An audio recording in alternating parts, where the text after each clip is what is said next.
Good morning everyone and welcome back to the channel. Now in today's video, I've yet to do this. This is my first time ever doing a vlog, so please do not criticize too hastily. So we're on our way. We have bought ourselves a new car. As you've seen by the title, it's my new car day, and I'm not going to spoil anything too much quite yet. But we are on our way to Wolverhampton this morning. I'm just walking down to get the train, and I will see you all on the train. Cannot believe it is 6 o'clock in the morning and I have decided to go and buy a new car and travel to Wolverhampton. That is absolutely insane. But we're going to enjoy the journey. First stop Edinburgh, swap over, and then on the long haul all the way down to Wolverhampton. So I will keep you guys updated as we go. Right, it's been a horrible day. Missed or cancelled train in the morning, so we had to skip our train at 5 to 11. Jumped on the...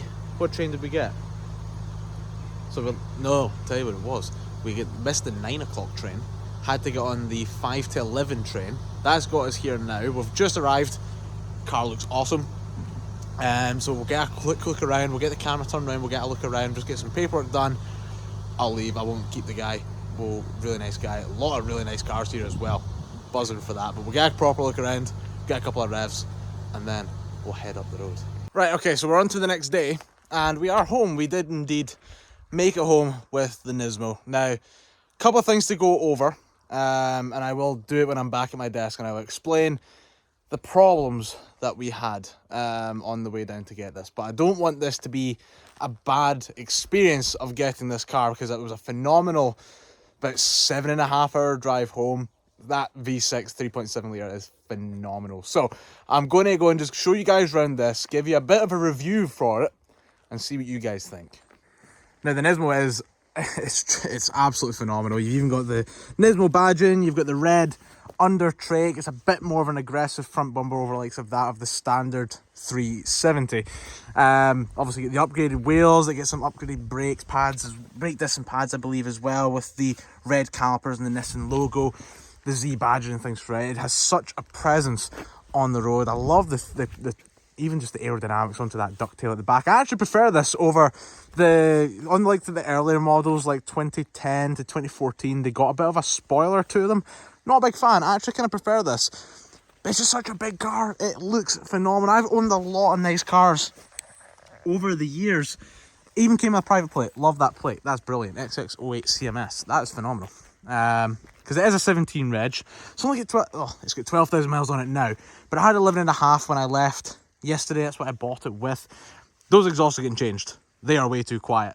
Now the car's still cold. I've kept it cold so you guys can hear this. But the interior as well is brilliant.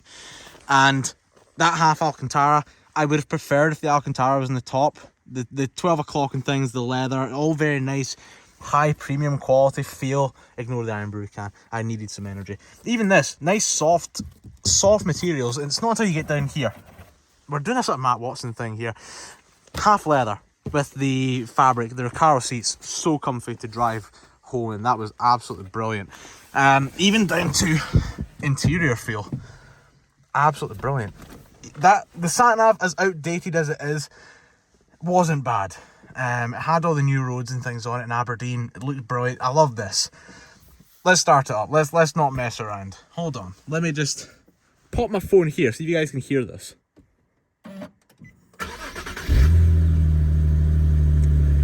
When you hear that V6 roar into action, it sounds brilliant. Absolutely phenomenal. It's got such a... I've always been one for buying rare cars. I like things that not everyone else has, which is why my previous car was a liquid yellow Megane RS roll clip. And rolling on to this, the 370Z Nismo. Even around Aberdeen, you don't see many 370s at all. Yes, it's a bit outdated. I like the analog dials. I like these things. I like the fact that it doesn't have DAB radio. You listen to your phone anyway. But the sat nav, it's not bad. I love this. Love the dials. So you get battery voltage, oil temp, and then car temp. They could have done better things with that. 100% they could have done better things with that. But I am not disappointed with my purchase. I'm waiting to go and take it a drive in the daylight, try and enjoy it a little bit, and let me explain what happened. now that I'm back at my desk, allow me to elaborate and explain what I meant at the earlier part of the video. So basically what had happened was I left for my train at 5 o'clock in the morning. First train I got, no problem. So that's fine. After getting into, or halfway between, or as I was going over the Queensferry crossing or the Forest Road Bridge, whatever you want to call it, whatever one the trains go over. As I'm going over that, I'm checking my Trainline app, and I notice that my next train is cancelled. So at this point, I'm panicking, and I'm trying to work out as to what train or what station I want to go off. Do I continue all the way to Waverley, Edinburgh, or do I guess go off at Haymarket and try and go from there? Now, whether I went to Waverley or Haymarket wouldn't matter, because if the train leaves from Waverley and goes to Haymarket. So I got off at Haymarket, I went to Starbucks, I spent 2 hours in Starbucks, and then moved on. From there, I had to wait 2 hours in Haymarket. I let the dealership know that I was going to be another 2 hours late, getting down to Wolverhampton, which is where I was going. So it was already going to be, I wasn't going to be getting there until about 20 to 1 anyway. With this further 2 hour delay, I wasn't going to be getting there until about 3 o'clock. Further delays happened. I managed to get a train down. I managed to get an 11 o'clock all the way down to Wolverhampton, and that part was fine. So I got a taxi when I got there, which was about 5-10 minutes, and when I got there, I work in the trade, so I know what to expect. And I'm sure as a customer, all you guys will probably know, if you've bought a car before, you want the car to be at the door, ready to go. Keep or change maybe. I was doing my road tax monthly, just because for the Nismo it is so expensive. It's £600 for the year, so I was going to do it monthly, just to try and relieve a bit of money elsewhere. It's already costing me a lot in terms of monthly payments and doing it that way, because I'm financing this car.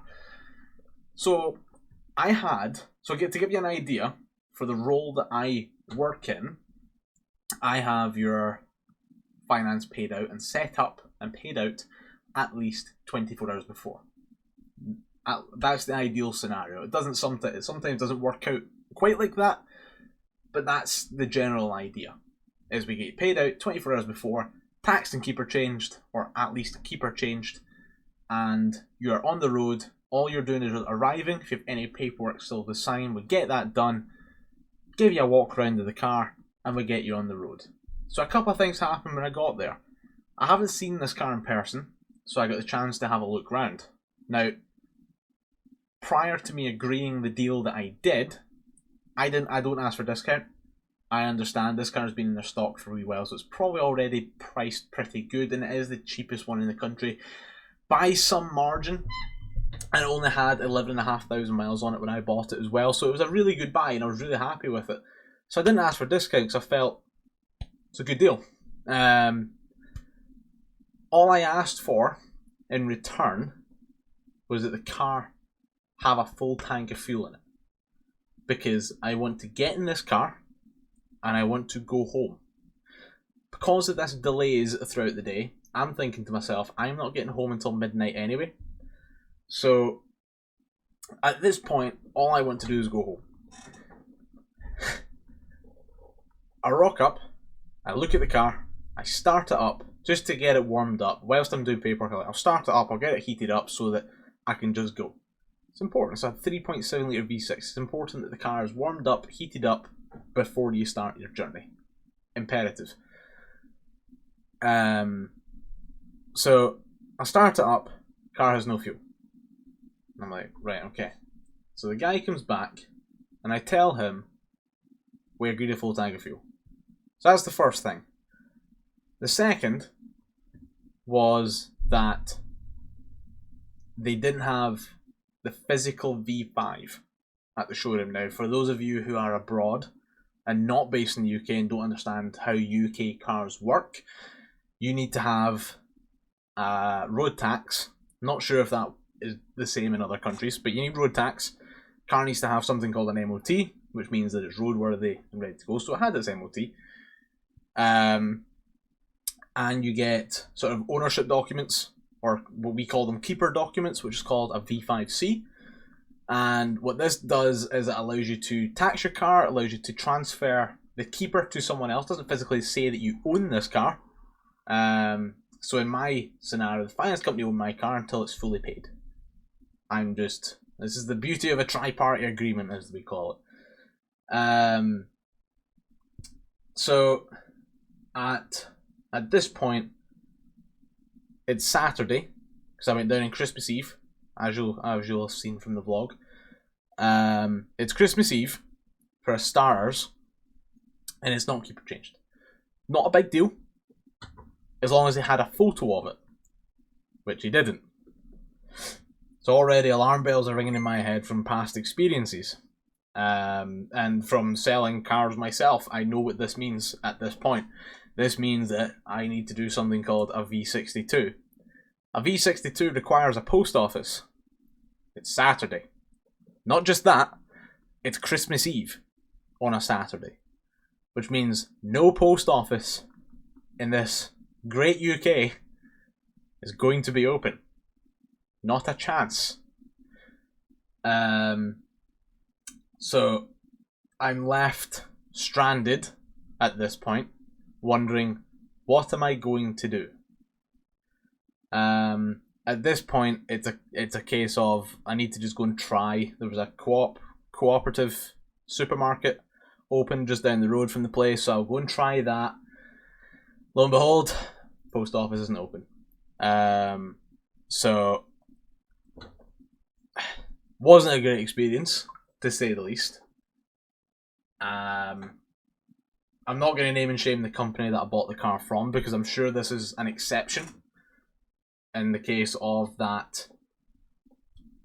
I hope this doesn't happen to other customers. I have expressed my concern via email to the showroom and to the person I bought the car from, who also wasn't there when I went to pick the car up. They had a handover specialist to do the handover with me, but he was the only person at the showroom. Now, if you are in the industry, or if you know people who are in the industry, or even if you do anything retail wise, you always have to have someone on the shop floor and not leave the site. You can't just abandon the site, especially when this guy is the only person here. It's not ideal. So he was going to go and fuel it. He can't go and fuel it, purely just because he's the only person there. So that was never going to happen, in my opinion, even though he looked as if he was going to be trying to sort something out for me.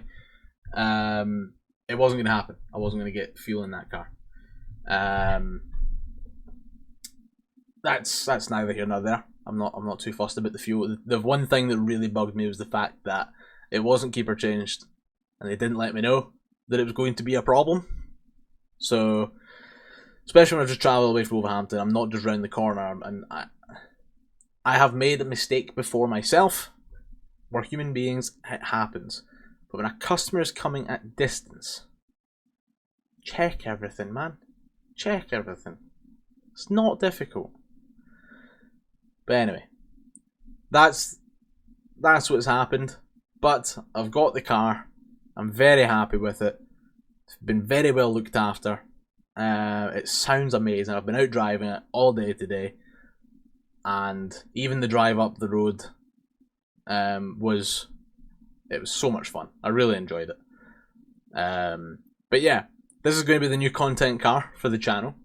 There will be things to come. There will be things that we are going to do to this car, which may be controversial for all you Nismo lovers, or just Nissan Z lovers out there. We will probably be doing a couple of things to this car which are frowned upon. But it's going to be fun. It's going to be fun. So I hope you guys enjoy the vlog. It's my first time doing it. It's probably not the best vlog that's out there, but it's my first time doing it, so please be honest in your opinions. Let me know areas I can improve on. I didn't get to filming too much, unfortunately, but just purely down to circumstances. I just wanted to get home. I literally just wanted to get home.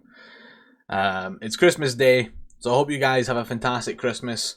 Thank you all for checking out the video. Have a fantastic New Year as well. and I will see you all in the next one.